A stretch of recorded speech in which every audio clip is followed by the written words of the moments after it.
નમો ભગવતે વાસુદેવાય। અધ્યાય 10મો। ધ્રુવે ભાઈને મારનારા યક્ષોને માર્યા।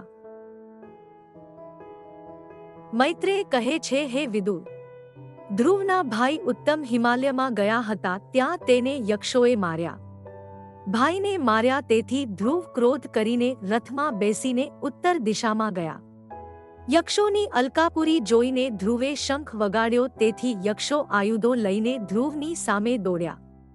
1,30,000 યક્ષોને જોઈને એક એકના માથામાં 3 બાણો માર્યા।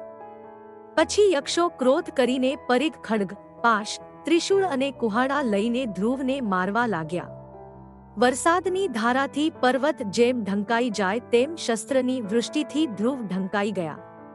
પછી ધ્રુવે બાણો માર્યા, તેથી શત્રુના શસ્ત્રો ચૂર્ણ થઈ ગયા અને તે બાણોથી યક્ષોના મસ્તકો હેઠે પડ્યા। કેટલાક યક્ષો ભાગી ગયા। પછી સમુદ્ર ગર્જના કરતો હોય એવા નાદ સંભળાણા। પછી ધૂળ ઉડતી દેખાણી। આકાશમાંથી રુધિર, પાચ, મળમૂત્ર અને મેદ વરસવા લાગ્યા અને આકાશમાંથી માથા વિનાના ધડ પડવા લાગ્યા।